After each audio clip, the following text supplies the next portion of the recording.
नाव प्रवीण पांडुरंग यादव, राहणार बस्तोडे.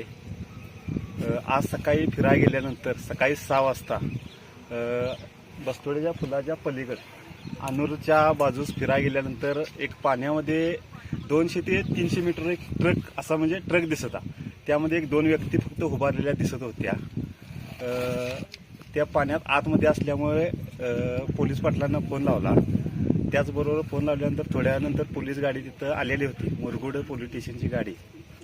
त्यानंतर आमच्या गावातील ग्रामस्थ प्रकाश सुतार व सोनग्याचे एक मित्र त्यांच्यावर आलेले व पोलीस पाटील आम्ही पाण्यामध्ये जाऊन त्यांना दोरीच्या साहाय्याने बाहेर काढलं आणि सुरक्षित बाहेर आणून हे केलं. तिथनं पुढे ते जरा रात्री पावसात असल्यामुळे पाण्यामध्ये भ्यालेले होते. त्यामुळे पोलीस स्टेशननं त्यांना मुरगुड रुग्णालयात हे नेलं. म्हणजे त्यासनी किरकोळ ताप हे म्हणजे भ्यालेले होते. गाडी काढलेली आहे काय?